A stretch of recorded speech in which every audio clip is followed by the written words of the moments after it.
Hydrovision.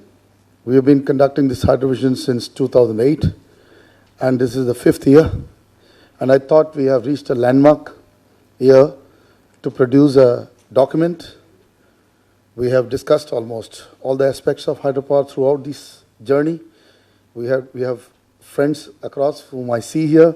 Many of them have attended all these seminars, and they have contributed hugely to, I would say, intellectual capital that can be now built into a document. And I think this would be probably the first ever white paper in the public-private domain. I call it public-private domain because we as the media have a great responsibility towards the public. And now the association, you see here REPA, Renewable Energy Promotion Association, is the first association of the country, born under the Section 25 with a license from the government. And we have some fine brains, in the Renewable Energy Association coming up. I have some very good friends today. They have, I must mention also people in the audience today before I go forward. We have our friend Mr. Ashwini Dhar, and I must say very big thanks because he's been a great help to whatever we have done as Inertia. The magazine grew because of friends like him, So we must give him a big hand before we begin the other things. So to start today's proceedings, may I now request, we need to start with the lighting of the lamp. And may I request Shri T.C. Arora ji to come up, Shri G.N. Mathur ji to come up. May I also request Shri P.V.S.N. Murthy to come up, Shri R.K. Srivastava ji, Shri Popli ji, and may I also request Dhar Sahab to come up for the lighting of the lamp. Shri Gupta ji.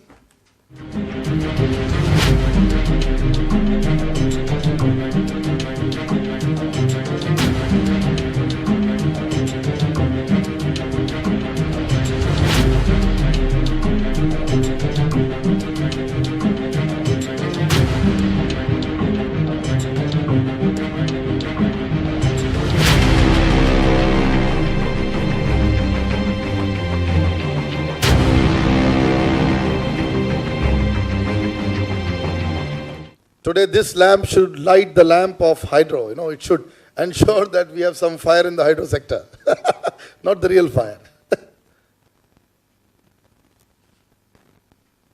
Please give a big hand.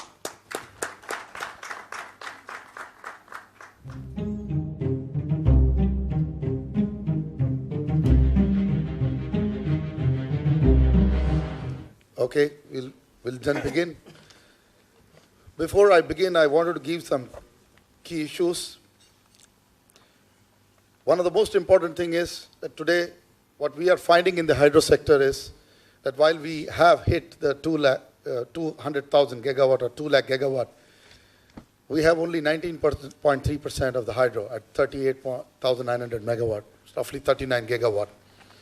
And in 2006-07, when we started fearing this, I used to talk in those times that this is the kind of drop we could have because there were certain things that were happening in a different way for the hydro sector. And those problems we have seen all these years, and this will be discussed today, plethora of problems that have come across in the development and progress of hydro. And that has come down to from 26% because the capacity in that year in 2006 was 1,24,000 gigawatt. And in 1,24,000 gigawatt, we had 26% hydro. That was 32,500. So if you effectively see what we have done is we've not added much of hydro in this period.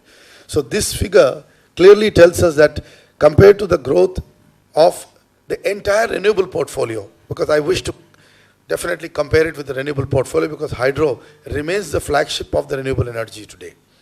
And the other interesting data in CA which I wish to share here is, while I see that chart which comes, in fact the Ministry of Power, not exactly because it's come from CA but Ministry of Power.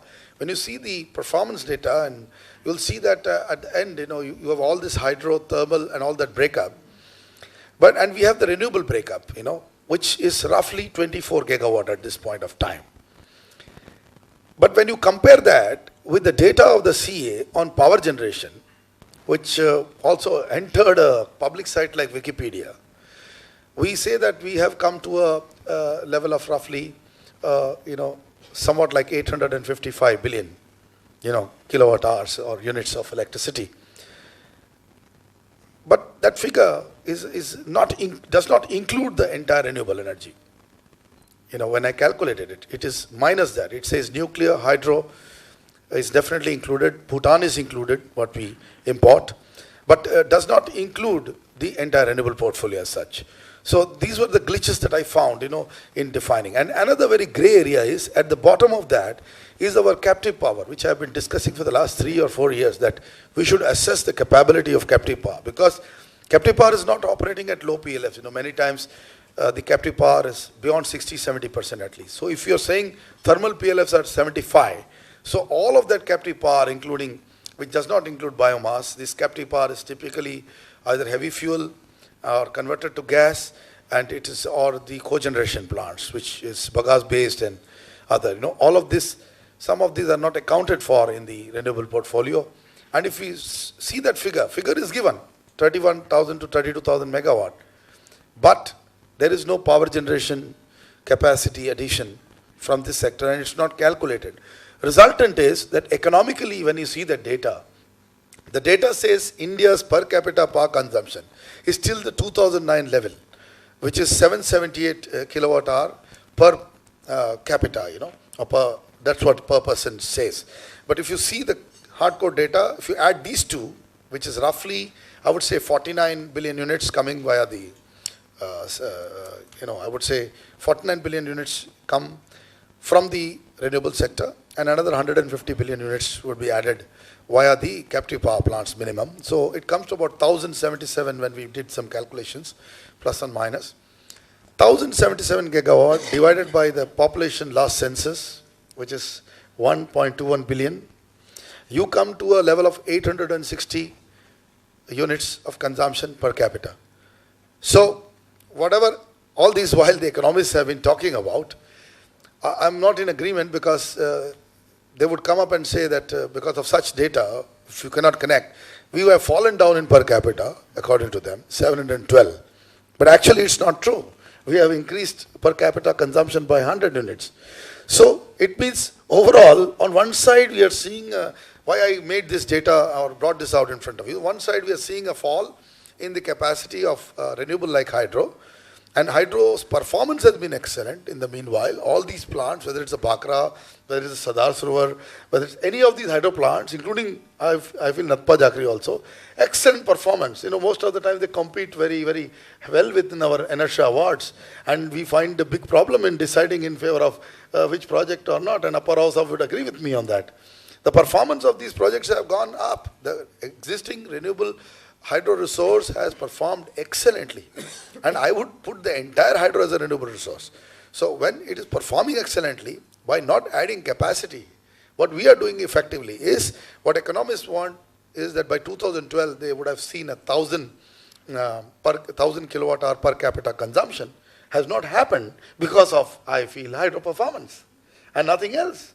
It's nothing to do with thermal, it's nothing to do with any of it, because this was the potential that hydro had, and hydro would always supply to you the peaking power that the cities need. And this situation must be seen in this light. Economically, by not concentrating or focusing on the hydro growth, or by not addressing, I would say, to remove the challenges and the bottlenecks faced in the hydro sector, we have brought this to this impasse that finally it impacts the per capita consumption, and we do not see a respectability figure for the Indian, I would say, citizen, that he is not able to consume the 1,000 units per capita in 2012, which would have actually taken us to the position of really a developed nation. Because that would have added to income, that would have added to the entire idea of productivity. It would have seen the real daylight for India, and we would have completely been out of the current economic crisis in a time the world has seen a downfall.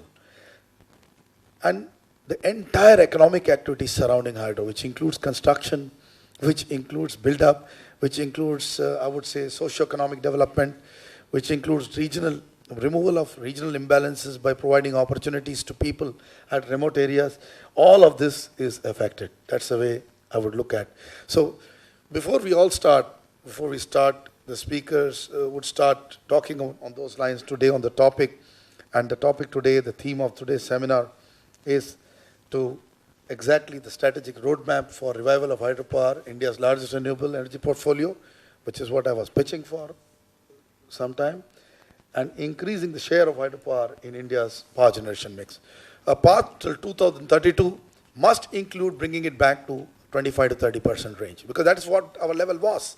We were 5 points above the world average. The world average in 2006 was 20%. What we have done is we have reduced ourselves and gone to the world average, while being leaders at that point of time with 26% share. We have brought ourselves down.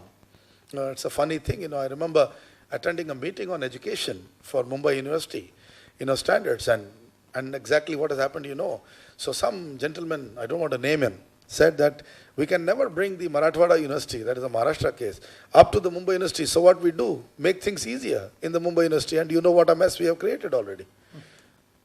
So this is what probably we have also done to the hydro sector. Instead of raising our standard and going from 26 to 30%, we simply reduce the standard of performance of our new hydro power plants build up. I'm not saying performance of hydropower as such, but performance of construction, development, and bringing new capacity on which we have failed today. So before we go ahead, we did a 5-part episode, which we have been aired on Zee Business on various issues, and one of the key issues was hydropower. We have Sharma ji who has come, S.C. Sharma, who has been very helpful in supporting us, and I think Jindal has been a very good supporter of this program, and this, I think we will watch. It is a half an hour, 21 minutes module, but I think we watch because that program gave us an opportunity of having a quick television panel discussion, and which brought a lot of issues up, and then we'll proceed from there. So may I request that video to be run, please? Can we have the lights a little less? Inertia, Asia's premier journal on sustainable energy and power, and REPA, Renewable Energy Promotion Association, jointly present Professor Iyer's talk show, Future of Energy, India Vision 2022, India's first talk show on energy and power. Co-partners, NTU On-Site Energy and PS Group Super Automatics. Associate partner, VHEL. Supported by Jindal Power Limited and Patel Engineering Limited. Segment partners, Green Brilliance Energy. Media Research, Falcon Strategic Advisories India and Green Infra Partners. A Falcon Media production exclusively on Zee Business. Welcome to the show, Future of Energy, India Vision on Zee Business, this Inertia show. And a very special issue brought to you here on hydropower. And I have the best that you can get in this country. On my left is Anil Raza, former Secretary for Government of India. Left of him is another man who is actually responsible for the development secretary. And it is S.C. Sharma, President Hydro of Jindal Steel and Power. In fact, Jindal Power Limited now. And to my right is Shri K. Ravi Kumar, the former Managing Director and Chairman of VHEL, and who is heading the Abhijit Group. And we have none other than Mr. Nimish Patel, the Director on Board of Patel Engineering. India is one of the leading hydropower companies and going strong. On my extreme right is Mr. T.C. Arora, Director of Toshiba India Limited, who has also seen major hydro developments in the country. On my extreme left is R.K. Srivastava, Director of Kirloskar Brothers Limited, and heading a company which has a lot to do with water and the power of water. For this, we begin today's discussion. To throw it up, first, let me throw some figures. Today, we are at 39 gigawatt out of the 182 gigawatts of installed capacity we have. 39 gigawatts is for hydropower. And that is only 21% of the share in the entire energy mix. And that is much lower than the previous plan where we saw share of hydro was about 25%. Azan, why this fall? What are the basic reasons? It is obvious, you see, we began with a fair amount of hydropower development in the post-independence stage. There was a stage when we had 50% hydro power in our system. That was the time when we were building the large dams, the Patra, the Hirakud, the other dams in the south, west. But then came the environmental issues and the debate whether how bad our storage reservoirs, because all these were multi-purpose projects by and large. We started the run-of-the-river projects. The run-of-the-river projects ran into their own problems of geology, particularly in the Himalayan geology, where the rock structure was relatively new, there were more uncertainties in development, the access to some of these areas were even more difficult than some of the lower areas where we were building the erstwhile projects. So the project completion time started coming to somewhere around 10 years. We must also understand that water and water power in the wisdom of the constitution makers is a state subject. That's right. So we also had a cycle of a state wanting, giving a clearance for a particular project, an elected system, that elected government moving out, and in the process of the compensation issues and rehabilitation, resettlement issues, a lot of people who were beneficiaries at one state got an additional set of beneficiaries who had acquired the age of qualification to become beneficiaries, thereby increasing the project costs. There were a host of issues which started slowing down hydro projects. Meanwhile, the country was desperately needing power, so the thrust on quicker finishing thermal projects began. And that's how today we are in that situation where the hydro element that is being added, which is a very vital element to the whole program, is much slower as compared to its thermal counterpart, where projects can be completed easily in 3 to 4 years. Ravi Kumar sir, how here we can change the situation? We will further split, it seems, in even the 12th plan, because hydro needs a little bit of an advanced planning. So unless we do something drastic.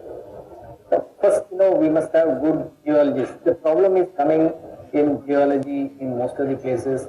Whenever it is not coming in the electromechanical part, it is more coming on the dam part of it.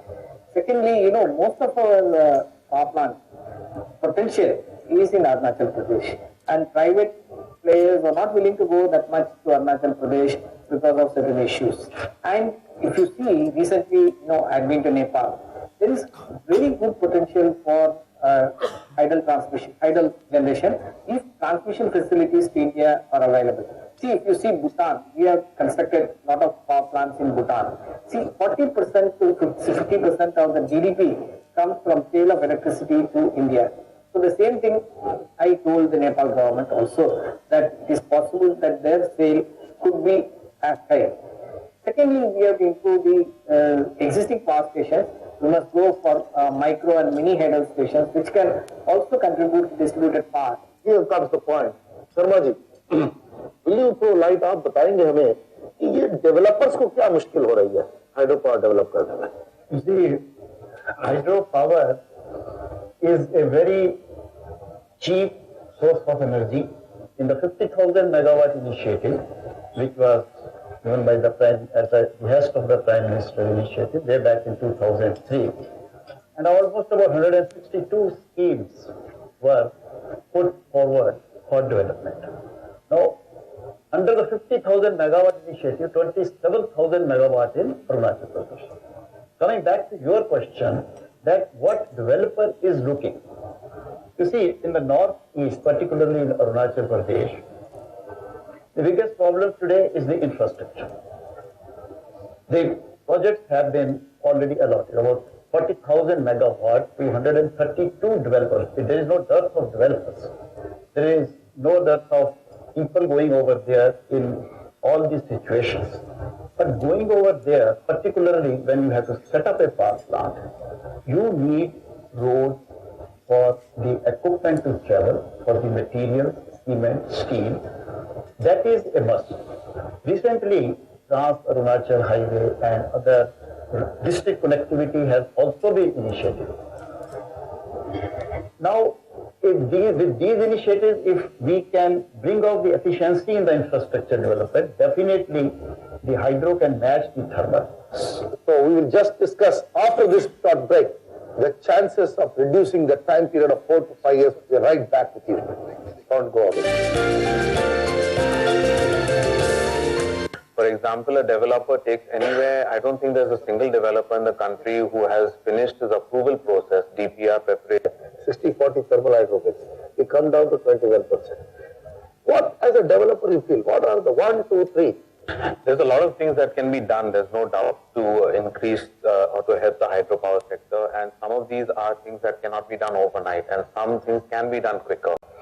For example, a developer takes anywhere, I don't think there's a single developer in the country who has finished his approval process, DPR preparation approval process, in less than 4 to 5 years. I don't think there's a single case.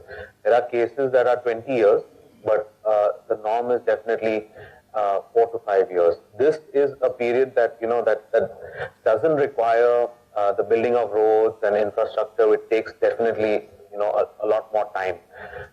Certain approvals today, I think, must be looked at again, whether they are required in the current scenario, because this sector was originally only open to the government. Now it's been open to the private sector, and my theme generally is that if someone is going to deploy money, then he must do it responsibly.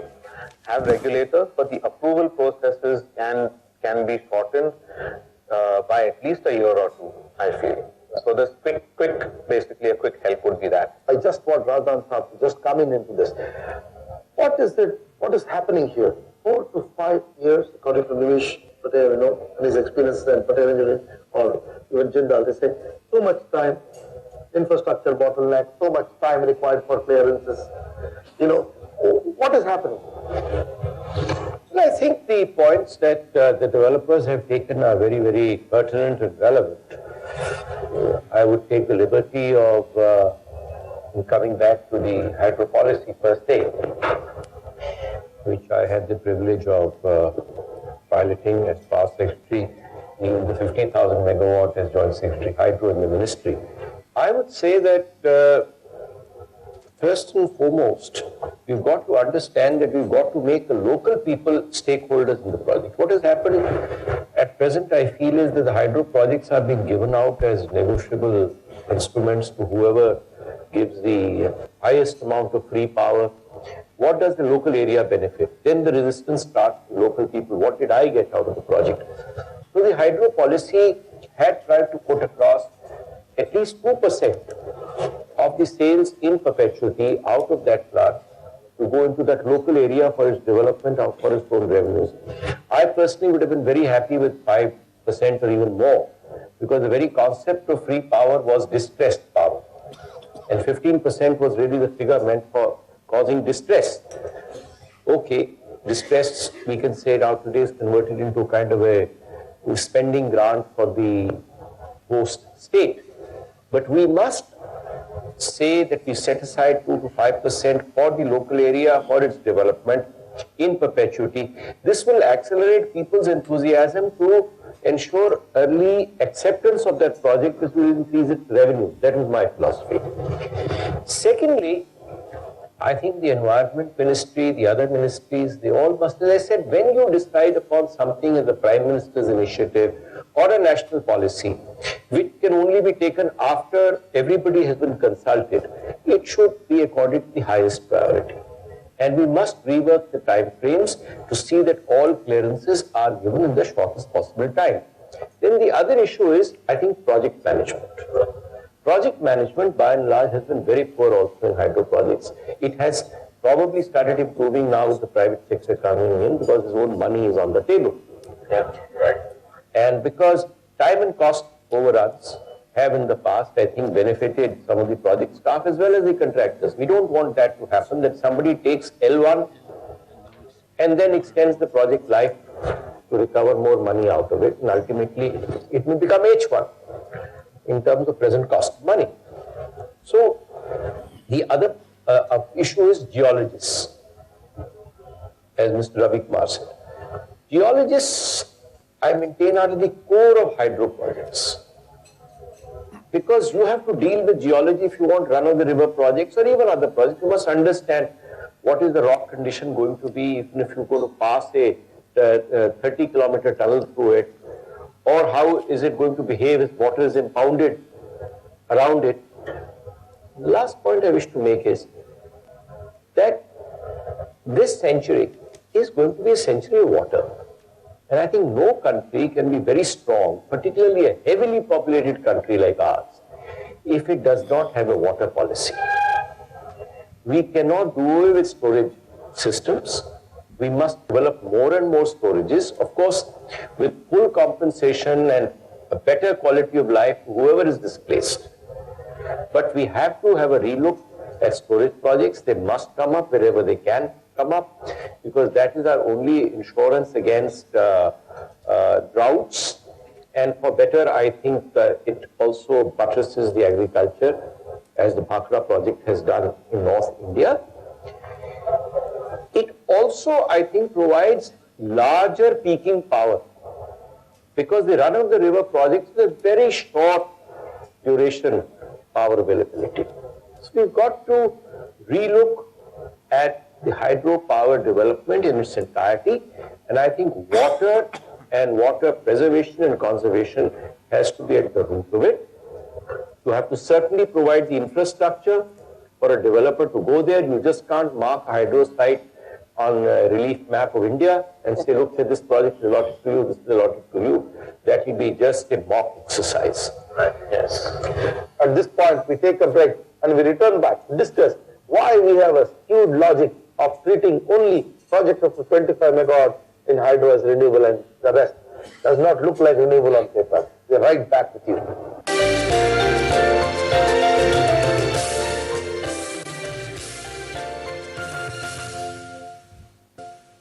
Welcome back. So, beginning the entire discussion, back again on one fundamental. Projects of 25 megawatts, which fall under the ambit of the Ministry of New and Renewable Energy, become renewable energy projects, in the country. Whereas the larger hydro projects, I would say medium and large, beyond that capacity, which are in the ambit of the Ministry of Power India, are not treated and are not given renewable benefits. So I would like to play devil's advocate here. A hydro is a hydro, whether it's small or big, or large or medium. Why all of that is not renewable? In our country, we have a potential of almost about 94,000 megawatts For pump storage. for pump storage. And presently, we have about 4,000 megawatts developed only, including So that is a massive potential waiting to happen. And it's a very viable option. It has taken a lot of time to tell to the stakeholders that this power is the real peaking power For the country. for the country. Because when you need the power, this power will Is be immediately available. And you see, it's a recycling in a storage scheme. If 1,000 megawatt is going down, and in the non-peaking hour, 1,000 megawatt is going up, you are not generating 1,000, but when the peak is needed, you are generating 2,000 megawatts. Exactly. So without going into the fiscal benefits of that, you are directly, giving a very cheap power to the grid. So pumped storage is the need of the day today in our country. We must develop the pump storage schemes. Once the time of the day tariff comes, the cheap power will be available in the night. In the evening, the peaking power is made costly by the regulator. Naturally, there will be the economy of scale also will come into play, because people will not leave their heaters or the air conditioners, because it will be a very costly power. At the same time, the reliability and the quality of the power will also be. See, the devil lies, as you said, you want to be the devil's advocate all the time. The devil lies in putting the proper price of power if you want people to use it more efficiently. Right. What you're saying is effectively anything that is available cheap, free, is a dangerous commodity. Dangerous, and when it is scarce, you must price it accordingly so that people use it more efficiently. Right, to value it. So continuing the discussion, regarding, return back to Bhutan, excluding Bhutan, who seems to be the only friend India has in the SAARC region today. Why this 10,000 megawatt also? The policy was going slow. and we probably are just reaching the 2,000 megawatt over the next couple of years. And now I think that Sankosh project of 4,000 will take, storage is coming. It seems that India almost, in this case of Bhutan, because we could not develop our project, so we are depending on 10,000 megawatt kahin se aa jaye. And the other thing is, we are not doing the same thing with Nepal in the same pace. We are moving with a little bit of skepticism, some level of work with Myanmar, but we are not having a very concerted strategy. In fact, it was part of my strategy that we provide at least 3 exit points from Nepal. You see, Bhutan has been very proactive and supportive in implementing projects. In the region for us. Well, no, but they're all friends. They're all friends. They're all You friends. say all our friends. They're all friends, but one has been moving a little. One has been a little bit more friendly. No. He's been acting in greater self-interest also. Because he believes in the greatest happiness of his people. He is getting so much revenue out of power. Almost and he's been 50% of able the to implement. GDP. So you see, India is willing. But my view is that yes, let the private sector go. If the projects are put out, the market lies in India. See, there are 96 schemes and almost 94,000 megawatts. When you look at the West, the nuclear and pump storage go hand in hand. And if we are looking at nuclear to be developed, notwithstanding the current views, I think pump storage should be given more importance. Because it takes time to develop, and it's also going to be happening in another 15, 20 years, the nuclear. So nuclear, and you can't really ramp down the nuclear. That's right. You can ramp down the other. So during that time, the cheaper power will be available for the public. Yeah. So coming to Srivastava sir, there is such a crisis. 2 points I want you to answer. One is the criticality of going to pump storages, great necessity for that. And second is, why not look at canal heads, smaller micro hydro irrigation, which are much easier, like the state of Haryana has successfully done it. Why not do it? I think this pump storage system, which is a reversible pump turbine, where pumping is also possible and power generation is also possible. But I think because of the environmental issues and various clearances, this kind of projects are not moving much. As far as mini hydros are concerned or small hydro projects are concerned, I think that is going in big way. Right now, a lot of people are doing it, but it's not successful. Potentially, they are almost for 80,000 megawatts. We are anywhere near to that. So, anyway, the initiatives have been taken by the government. There is encouragement, but still we are far from the successful direction. No, I want here Nimish Bhai to come. From a private developer's point of view, when you say renewable, most people are looking for a better PPA. That's why the 25 threshold is not convenient, if you will. They are all renewable, and I think if the thresholds are increased, you will see some of the medium-sized projects also getting developed. So if Razdan Sab took it from 5 to 25, somebody has to take it from 25 to 350. So on that note, that hydropower project must catch the renewable benefit even up to 300, 350 or 400 megawatt, and that we should aggressively follow. That we must bring back storage projects, that we must have substantial pump storage, and that hydro is definitely a multiple benefit, I would say, model for India, because it does not only generate power, but also has add-on benefits like irrigation and several additional benefits. Because if we can do it for our people, then we save a lot of revolution, a lot of crisis, a lot of problems. On that note, I say goodbye and wait for our next episode with some. So this was aired on the 26th of May on the Z Business, and we had a series of these programs. So wanted to show you that we almost covered predominantly quite a few of those issues, including the small hydro. Like Srivastava Sahab said, that a lot of things have to be done for the development of small hydro still, So without further ado, I would like to first call up Shri R.K. Srivastava, who is the chairman of Jua Solutions and a former director of Kirloskar Brothers Limited. He literally brought Kirloskar Brothers Limited up for all these years, and now he's on his own chairing this innovation company. And may I request Srivastava Sahab to come over and give his perspective and his presentation to this audience. Good morning, member on dais and friends, ladies and gentlemen. I think we are today in a very vital subject because we see today we have a problem of water and we have the problem of power.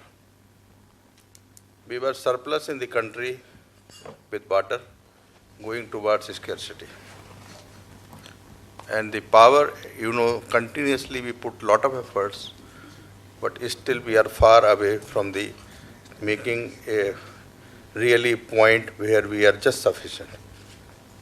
Even today we are down by 13 to 15%. If we see that whatever resources we have, with that, if we go through the thermal, there is a problem of coal. Today, even the whatever installed capacity is there, we are not able to run because of the coal scarcity. We talk of nuclear, we have the issues.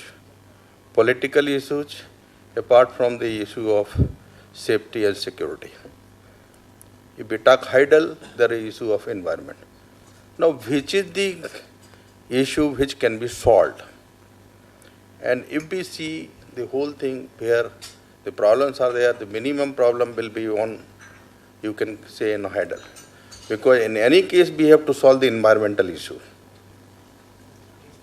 So if we try to integrate the whole thing, it will come towards the overall issue of water resource management and the environment.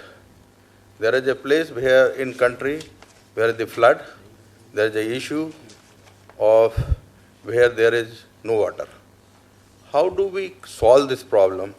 And we solve the problem for water as well as power. Rightly, Professor Ayer has mentioned the example of Sardar Sarovar, which is well designed. If you see there, the power generation is 1600 megawatt. And 1.8 million hectare is getting irrigated. At the same time, 30 million people are getting water. They integrated the whole scheme of water resource management and power generation. The terrain is such that there is a gradient which is downward and then gradient is upward.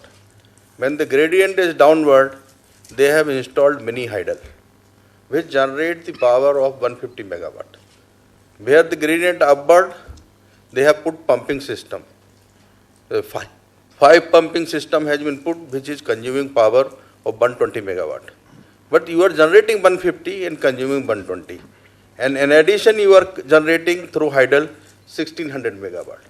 Then you are giving the water to the people, which is 30 million. 60% of Gujarat people are getting water from that scheme. Then 22 rivers get linked. That right from Narmada to Sabarmati and other link. So there is a river linkage. So whole state has got converted in green. Economy has gone better. They are started earning more money through agriculture. Agriculture production has gone up by 30%. So the whole economy of the state gets changed. People feel happy, more comfortable. The water in Jamnagar used to be sold in summer 15 rupees a bucket. Now today the water is just available. So you can understand the whole, if a scheme is masterminded properly through the water resource management, you have power. In that state is sufficient with power now.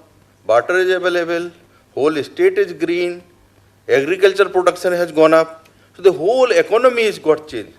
So coming back to this, especially when we will be talking, because I have only 10 minutes, so better this, he will circulate this presentation.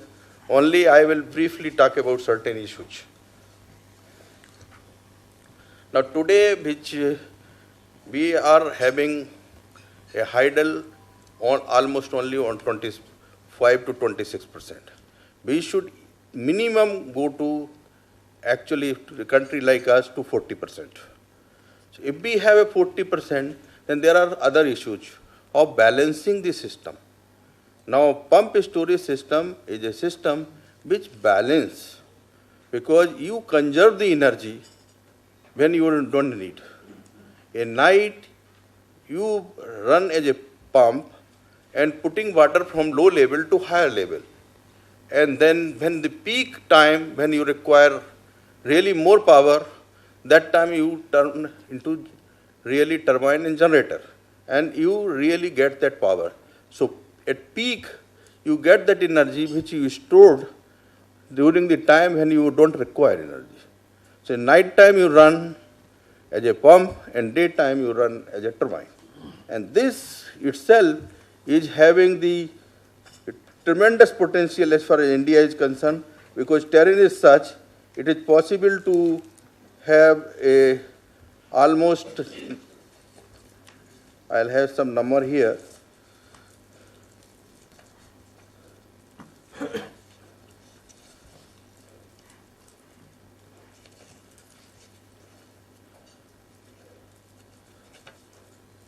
Almost 90,000 megawatt. This means you have enough potential to turn the system into pump storage system, which is beneficial for the really supplying the power in peak hours and reduce the cost. And this is there more or less in every state, that kind of possibility. And in 1947, we were almost 37% of total power generation from, which has gone down to 25% now. This means we have gone down in hydel. And hydel is the case where it is a clean energy, you get advantage of environment. Yes, there are issues where you have to do rehabilitation, you have to take care of the people. So this means, again, you are giving benefit to society. So if you see from the social and economical angle, this is a best solution to have proper water resource management, where you have hydel, you have irrigation, you have water supply. If we integrate the whole thing and take care of environment, then I think the many problems can get solved together. Now today we have almost on agenda 200,000 megawatt. How are you going to do it? As I said, there are issues in thermal, there are issues in nuclear, there are issues in hydel. How are you going to do balancing act, and which one should be attacked first? And I think even this benefit of a small hydro is in big way, because locally you can really have the unit, generate the power, and supply without spending much money on the transmission. So whole thing is economical and viable, because especially in northeast, where terrain is such that you can continue to have a small set without having a big really investment. At the same time, we are having, now today we are seeing in the Maharashtra, the government has tried to promote, and they are almost declared 200 DPR. And it is being done in a small way in various locations, which is going to help. So I think the small hydel pump storage system and the large scheme, where proper study has to be done before the DPR is finalized, because there are going to be environmental issues, there are going to be social issues, and how are we going to solve all the things so that you can maintain the time schedule? Because normally we start without visualizing all the problems, and then we start having problem one by one, and then the scheme which should be done in 5 years, sometime it is happening in 10 years. Naturally the cost will go up, the whole scheme will become non-viable sometime, and then people are afraid to go, because the finance is also a big issue for those schemes. Because of this long term, people are not ready to finance those schemes. So finance issue becomes, because we have not foreseen all these problems. So if we see properly all the problems, resolve it, then here the government support is definitely required. So government must support the big schemes, and for the small and medium, they should privatize maximum, and it should be done throughout the country, irrespective developer is from UP or he is from Maharashtra, he can go even in northeast. So I think if we take care of this, then I think the proper roadmap can be made for the hydel, and then we can touch those numbers we can't imagine today. because we are only writing on paper, and the scheme implemented, like Mr. Mathur was telling, that only 1100 megawatt has been implemented, while 1500 megawatt has been planned. 15,000 megawatt has been planned, and only 1100 has happened. So that kind of performance is very dismal, and that is affecting the economy of the country. So it is necessary now to see all the parameters properly, optimize it, and then go ahead with that. Thank you very much. Thank you very much, Srivastava Sahab, for giving that insight for us. Now I would immediately call our special guest from the Ministry of New and Renewable Energy, Shri Dr. N.P. Singh, who is the advisor for the small hydro projects, and we would like to see the perspective of the ministry on how this country can go forward with more small hydro. Thank you very much, Professor Iyer. Fellow speakers, participants, small hydro has been mentioned even the TV talk, and all of you know that in country the small hydro and micro hydro the first taken up for various applications. So small hydro has to be come again in very much in focus. As far as our Ministry of New and Renewable Energy is concerned, this subject of small hydro up to 3 megawatt was transferred from Ministry of Power sometime in 1989, and that time the annual addition in this sector was around 8 to 9 megawatt per year. After that, in 1999, this was again taken up with the Ministry of Power that if higher capacity is also given, project to be transferred to the ministry. So up to 25 megawatt now is treated in the country as a small hydropower. In various countries there is a different definition, but here in India up to 25 megawatt is a small hydropower. So it is with the Ministry of New and Renewable Energy, and in this we feel that yes, there is no construction of dam, no resettlement, no displacement, and it has quite win-win situation. But prior to that, I would like to have 2 minutes on the renewable energy. Next, please. Next. Yeah. It has already been mentioned that yes, about 200,000 megawatt capacity from all sources we have. Out of that, renewable now has crossed 25,000 megawatt grid connected. So out of the 25,000, if we see, then it is about 12.3% of the total grid capacity in the country. Among the renewables, so far, wind has been the maximum, but the only problem is that in the wind, the capacity factor is quite low, wind and solar, but small hydro and biomass, they have quite good PLF. Even biomass, the plants are operating in sugar mills during the season as good as 90% plus, but other biomass based on agri residues, easily 60 to 70% PLF they are functioning. And the beauty of the small hydro here is that we can tap the capacity of from kilowatt in terms of water mill, 1 or 2 kilowatt to 100 kilowatt for 1 or 2 villages, and the grid extension. Next, please. Next. So previous. If we see the potential, we have assessed various renewable energy sources. It is about 89,000 megawatt, excluding solar. Solar is quite high, and we now say that at least 100,000 megawatt solar can easily be done. 2 years back, there was a Jawaharlal Nehru National Solar Mission as one of the National Action Plan on Climate Change mission announced by Honorable Prime Minister.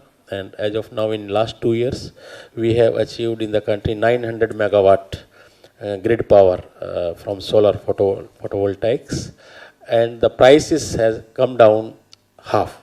It is a great thing, and nobody expected, and we expect the grid parity which we plan under the mission.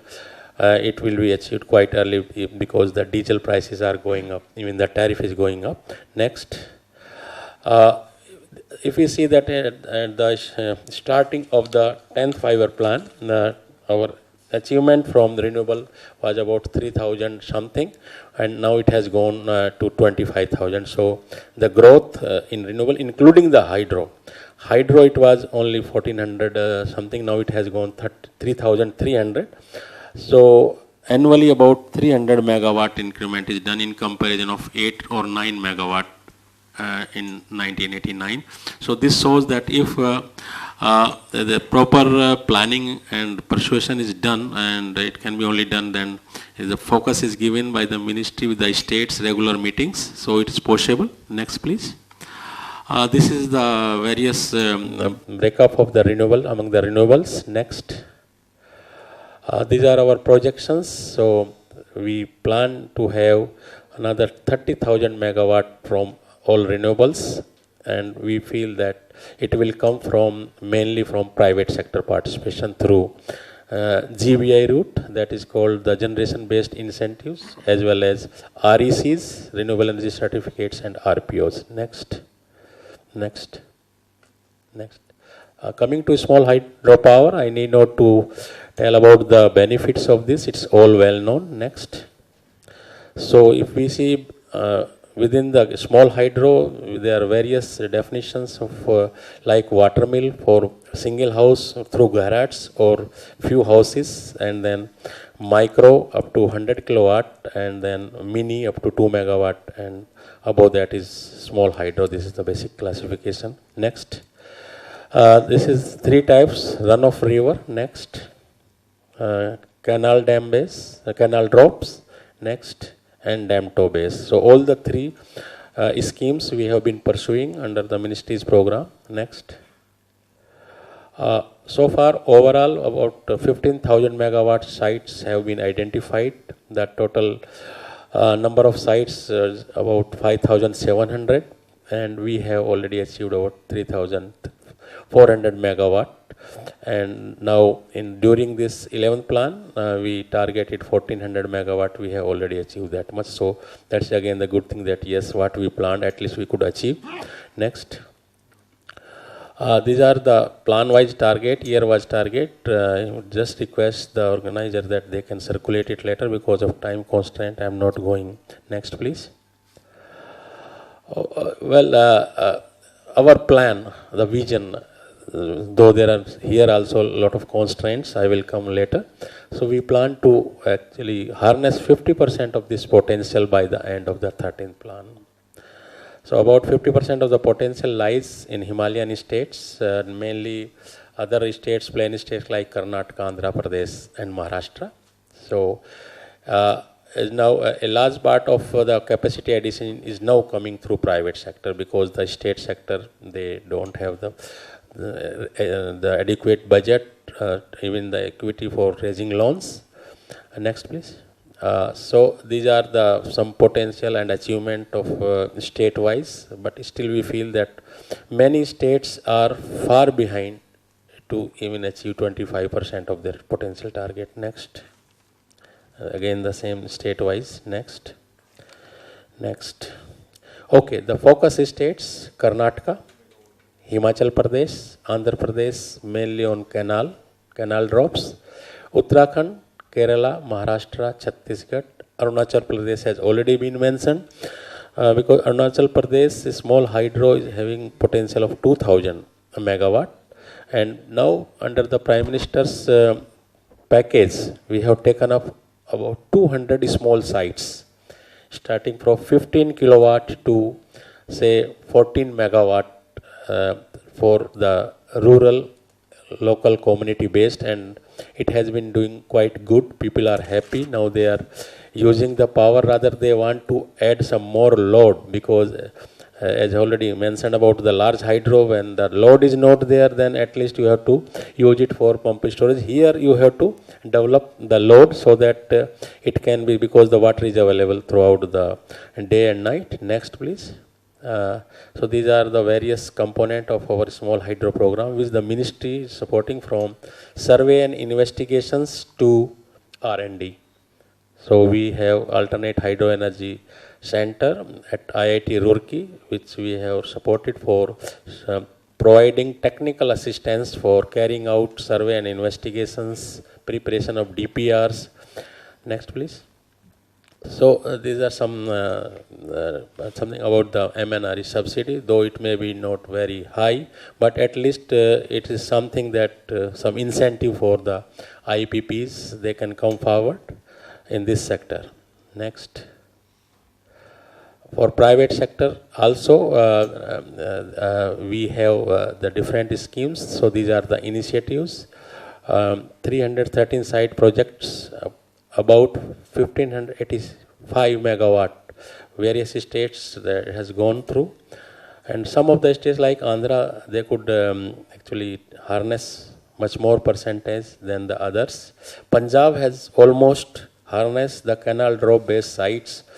Almost every sites, except now they are thinking of the velocity turbine and low head turbine. I'm happy to learn that the Kirloskar has very recently come out with kinetic and this low head turbines. Day before yesterday, they made the presentation to Punjab and Bhakra Bias Management Board chairman, and we feel that if it is success, then definitely on the canal side, we will be able to harness many more sites. Next.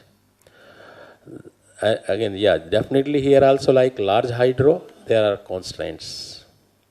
The constraints, again, the main constraint is that yes, the potential states, they want this power, but again, the developer from allotment to the statutory clearances, it's taking some time 4 years to 5 years. Though construction is taking only maximum 2 to 3 years, but the clearances, he has to go door to door. They are not, we have been taking meetings. Our Honorable Minister is going to these potential states, having the meeting with the Chief Minister. Please harness this. It's a good gold in the state. You must harness and earn the revenue from these sites. So something is happening, but still, one is the clearance, another is that the land procurement, whether it is forest land. In case of the private land, it's becoming more difficult. Sometime the developer actually raises his hands because the demand for the small patch of land is so high. It is 10 times of the circle rates and all this the things. So there are two main, and the third and the most important constant and the thing is this evacuation of power. Developers, they have put up the plants and many times in the valley wise, it will be the case of the Chamba in Himachal Pradesh. Because these locations are remote, large hydro they plant simultaneously, but in the small cases, because these are the small entrepreneur, so they have to depend on the state transco, and many times the evacuation lines are weak. They trip quite often, and the plant has to shut down. During the 12th Five-Year Plan, the ministry has put up a proposal for transmission and evacuation for all, whether it is the small hydro and solar also, because where the land is available for solar photovoltaic or solar thermal power plant, these are very remote areas that the transmission is not existing. And same is the wind. Sometimes wind is on the hilly areas, so we are taking up with the planning commission. They have agreed, yes, this transmission and evacuation will be the foremost important and foremost for the planning, but they said it has to be worked out together with the Ministry of Power and Power Grid. So I hope that with the time, some of these constraints will go away, and we will be able to add about 500 megawatt per annum from small hydro compared to 350 megawatt at present. I just end up here, and I feel that yes, the 2 days this seminar and the workshop, which Professor Iyer is very hopeful. He has put a lot of efforts that country will move forward in this total hydro sector, including the small hydro. Thank you very much. I must say that the Ministry of New and Renewable Energy has been very positive. We have a very good set of people over there.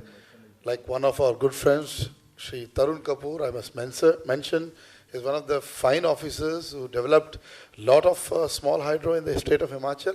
May I request Shri G.N. Mathur to talk about the status of the Indian hydropower development and the potential growth in the 12th plan, how he sees ideas like single window policy for hydropower and renewable energy, and as a renewable energy. Mr. Mathur, please. Good morning, ladies and gentlemen.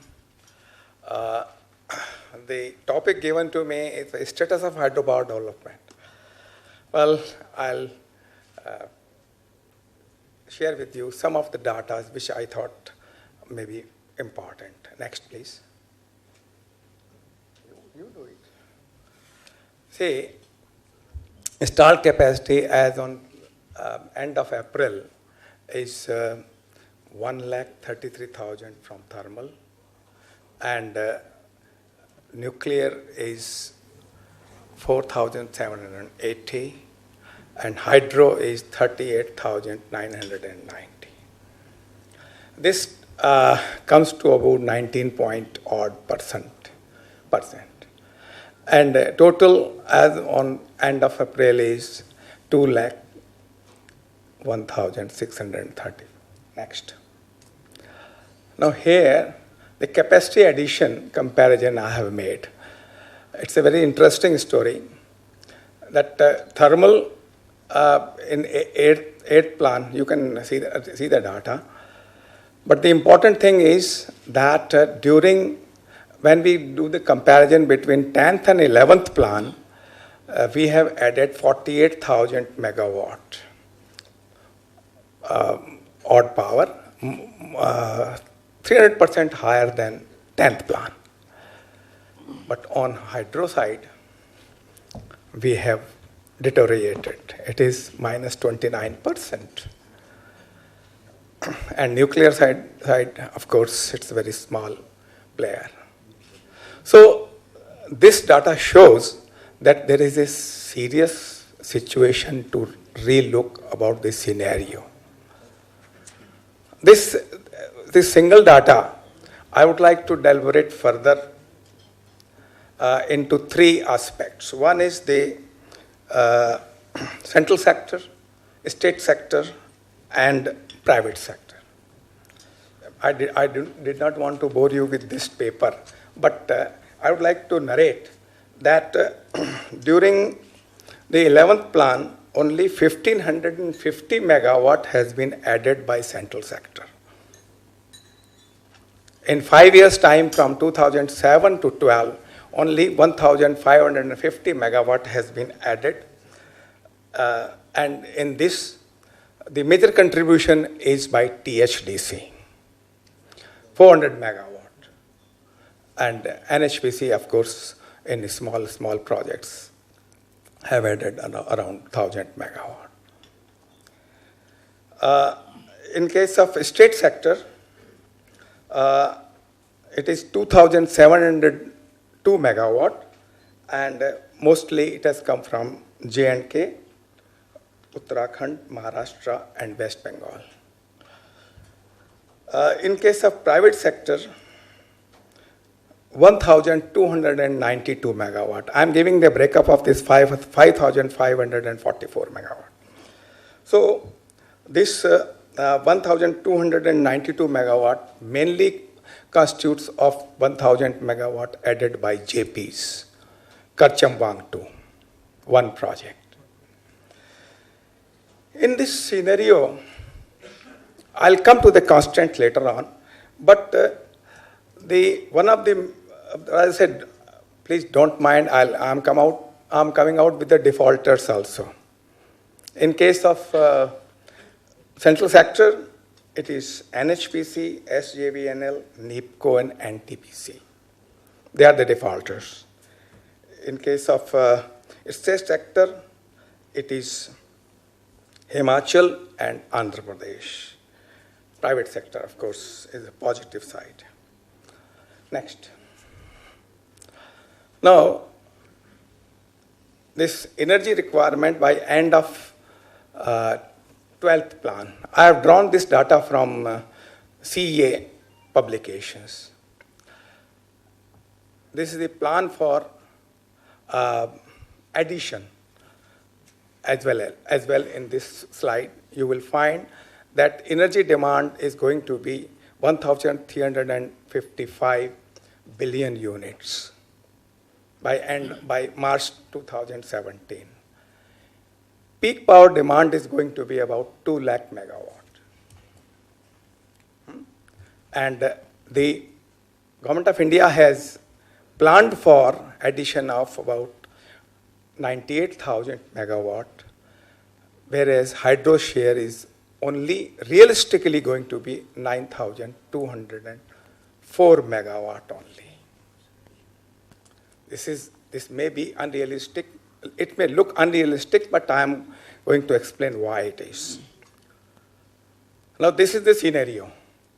And here, when we talk in 2017, you will find that the share of hydro will come down to less than 17% in total installed capacity of the country.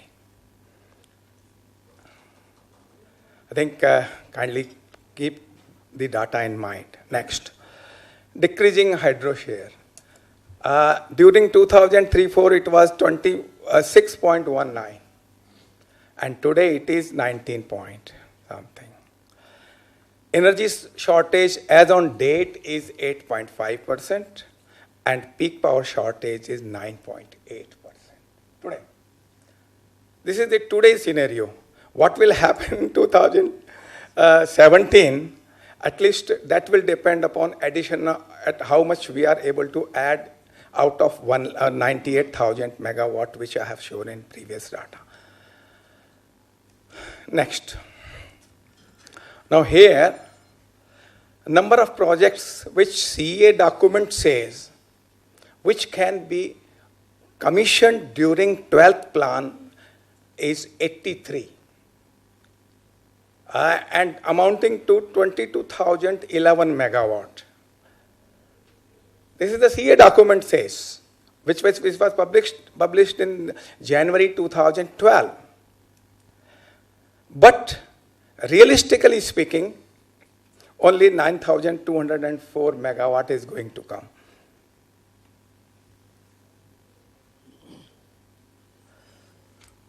This is the really officially admitted scenario in the country. Next. Now I'll come to the analysis part of it. Well, there is a need because as Professor Iyer also admitted that there is a flattening of the load factor, PLF of thermal power plants as on date. Because why the emphasis was shifted from thermal to hydro in 1991. One of the contributing factor at that time too was flattening of the PLF of thermal plants. And there was necessity for addition of the peak power, meeting the demand of peak power and peak power shortages. So there was today also that cycle has come back to the same situation today. From 1991 to today, 2012, we have come to the same situation that country is to be awakened for the need of development of hydro.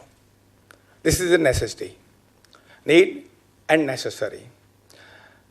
Gentlemen, I would like to shift out to water sector for 1 minute. Gentlemen, from 1947 to till today, we have added around more than 6,500 dams in our country. By definition of ICOL, it is 15 meter and high. If it is a civil structure, it is called major dam.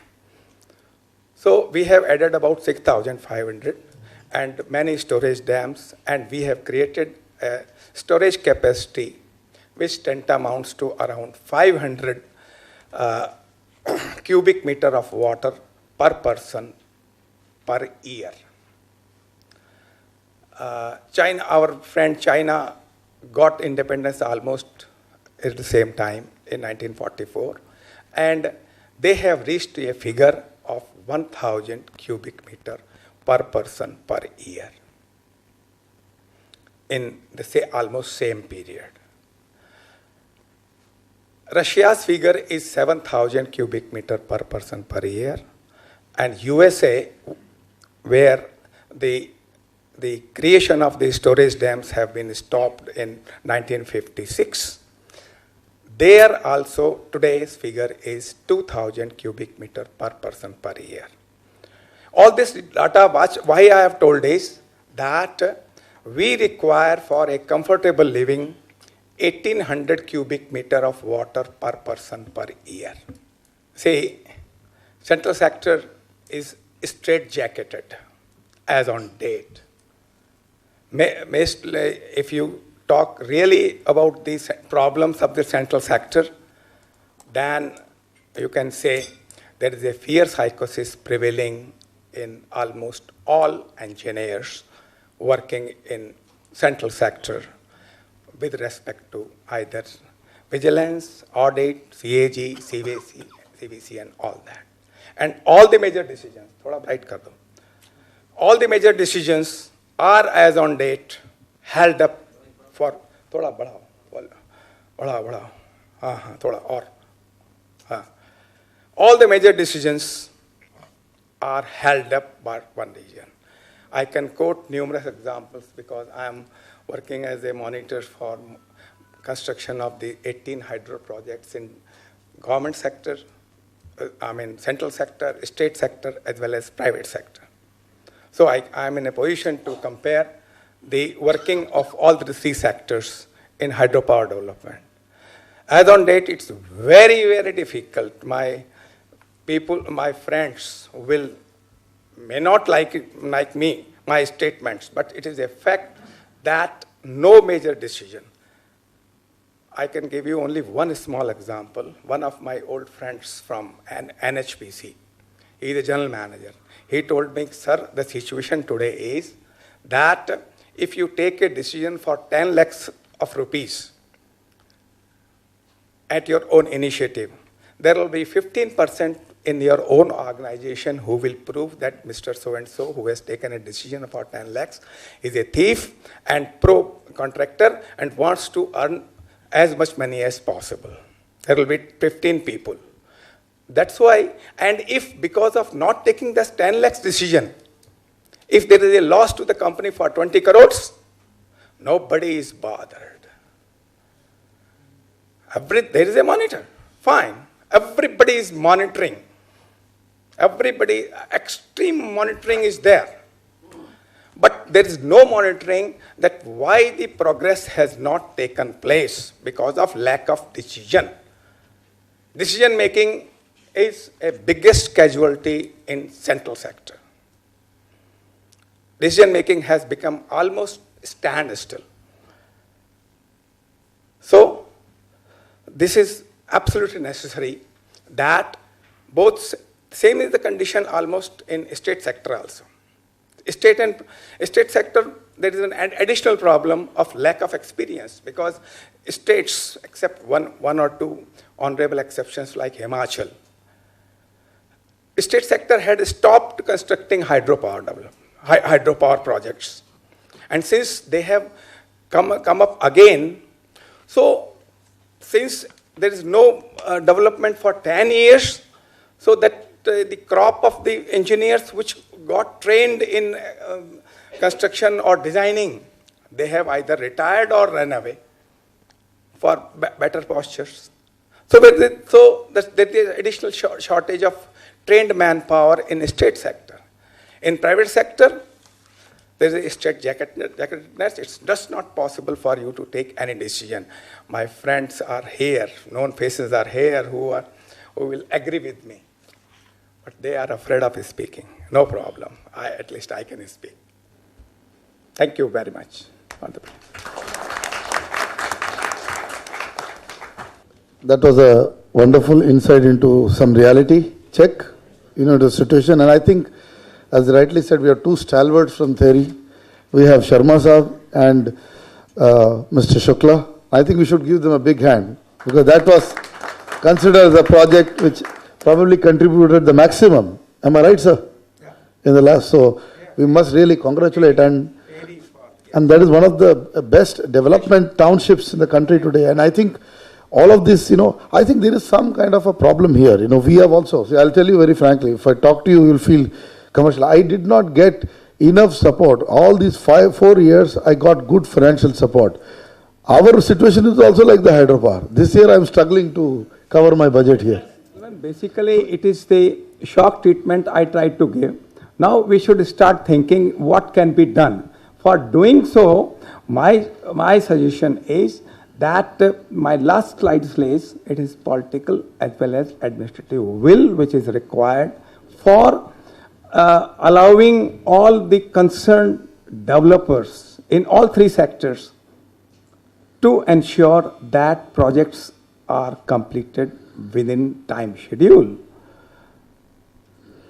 Yes, project, the Terry Dam, we talked good, fine, but it took more than 40 years to get it completed from concept to commissioning. 1947, I have published as a secretary CBIP, I have published a document regarding Terry. It was conceived as early as 1947, but it was commissioned in 2003. Yes. Are we waiting for this? No. If we want to copy the classical example of China, our labor, in that case, we have to have some modus operandi which is involute, which cannot be changed. Yeah, but that sort of law and order situation, that sort of conditions are to be created. Are we only working to best of our capacity under crisis conditions? Are we meant for it? Madhusab, I agree with you. See, nobody is in disagreement on that. But my point as a media must be taken, See what happens, we are living in a democracy. It's a question of mindset. Yeah. Changing of mindset. But this cannot change unless we all participate in it. My feeling is, see what happens, if you look at even the thermal projects, same type of problem are coming in thermal. Land acquisition is going to be a major problem for thermal. I will also tell you that fly ash handling of the 4,000 megawatt projects, nobody has looked at.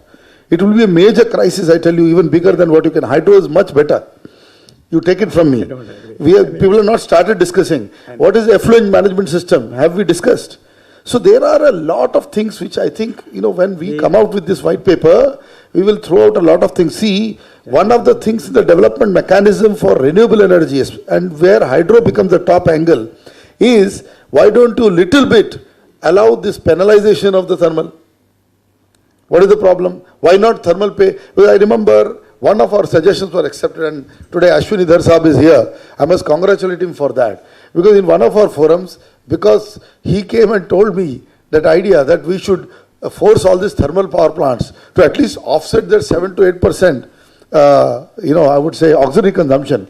And we announced it in our seminar. When that happened in the solar seminar, and finally DK Jainji took it up. He will be retiring shortly, but that gentleman took it like a mission. And today 2.2% is mandatory. 7% nahi hua, lekin 2.2% solar aa gaya. So I think some ideas like this will continue, and I think more involvement of public interfaces. The role of media is this. That's what we can do for you. Positive media will come with you. Okay. I would like to mention that the sense of reasonability, that is the thing. If there is an aspiration of an evacuee or any other affected person from the due to construction of a project, well, he should be appropriately compensated by any way. But the aspirations today have reached to the sky, which are beyond the capacity of any developer to fulfill. Yeah, then that means it needs a benchmarking. It needs a benchmarking. Benchmarking has to Absolutely. be done. That discussion will come. That benchmarking will be possible only when everybody concerned, right from SDM level to Chief Minister, works in a reasonable way of thinking. I would rather go a little bit step further. The question of reasonability can be addressed through the question of what is the law, what is the norm? I would say come to law, come to norm. Nobody will be reasonable. There is no Every human being will say, "Mere ko to zyada chahiye." You know, that's the aspiration. You want more salary. Everybody wants more salary. Sir. Every day it is rising in the corporate world. You know, people are jumping, from one place to another for a few thousands. So human aspiration will never end. वो तो बोलेगा जितना But दो. that sense of reasonability has to The be question is not established reasonability, sir. Question is by not reasonability. the Question government. is question. Government. It is Government no. as well as the down the line chains. Sir, has to be established. I tell you, this will never be tackled if you go this way. It will be only tackled if you go by a clear law, clear framework, clear reference. Yeah. We must create law. We must create, like you said, law and order. So order will come later. Yes. Create a system. You see, today, some places we are taking away land and I'm telling you, the fellow is simply thrown out, I tell you. That also happens. That time has gone, Professor Iyer. No, sir, still it is not ground gone. realities- In ground many places realities it's are- happening still. Ground realities are very clear. Sir, there are- Almost I all don't want to name evacuees states. are appropriately, all evacuees are appropriately resettled. And this thing has gone. Now, unfortunately, because of the middleman, now you are talking about the R&R. I would like to mention that the problem created, or I mentioned the example of Indra Sagar. 32,000 families were evacuated and they were not thrown out. They were not only financially compensated, they were alternative, this source of earning were also created with the help of government only. Because government was in panic in Madhya Pradesh during that period. No, I'll tell you. And because government was in panic, Mathur sir, I not think even a single paisa. Mathur sir, I would like to stop here because see, we have a less time. We can go on discussing this. See, this has come in many forums of ours. But I am a very big critic of this. What I am saying is you can't walk over people and we have a democracy. No, I am not saying that. So, I've never said. so this must be understood and I am also, yeah. Yeah. Yeah, then because again the lack of governance on part of MP, that the developer is allowed to get away with the whatever he wants to do. It is a cheap mischief of developer. I am very neutral. Darsa wants to say something. I think we should hear him. Right, sir. Yes. Yeah, that's right. Madhya Pradesh government, they want to set up supercritical set, 2 units, 800 megawatt in Khandwa. Now what happened, there was a clash of government. There was a different government at the central, different government at the... Now who will take the credit in the election? Can you imagine that project has been shelved just because of 2 different political parties at 2 different levels? Yes. What Yes, you're talking? That's We are up against the wall. You're talking about the small poor farmer that he is objecting. What about these governments? They are the more bigger objection. How many times this issue has been raised in the parliament? How many times media has reported this? Yes. A big project, viable project of supercritical dimension, 1600 megawatt for a power-starved state like Madhya Pradesh had shelved because of there were 2 different governments and they were scared that if we allow it, the other party will take the credit. Right. In fact, the same situation exists for Lohari Nagpala. If you see what has happened to the Lohari Nagpala project is a very classical case study. And I tell you, positive media would like to bring the case study. But I will tell you what problem inertia has faced today. I have not seen anybody coming forward with a practical analysis, excluding one gentleman who is ready to give me data to produce a case study so that we can reverse the situation or talk to the government and say it benefits the people. Because we know clearly at the grassroots reality, people want that project. This is very peculiar. In this case, people want the project and the project is shelved.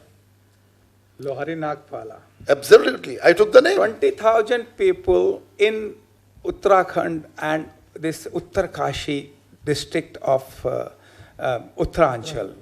They, that Bhakt Anand or Professor Agrawal, he is not allowed to enter Uttarakhand, Uttarkashi district.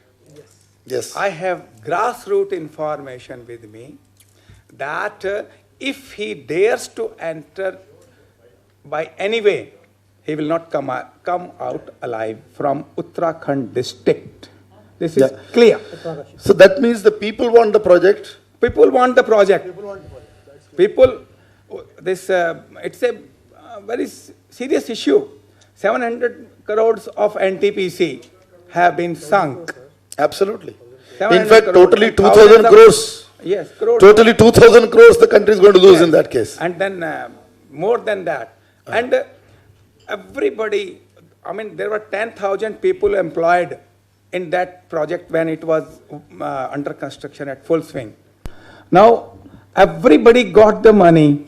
Everybody had started using this cell phone. Everybody.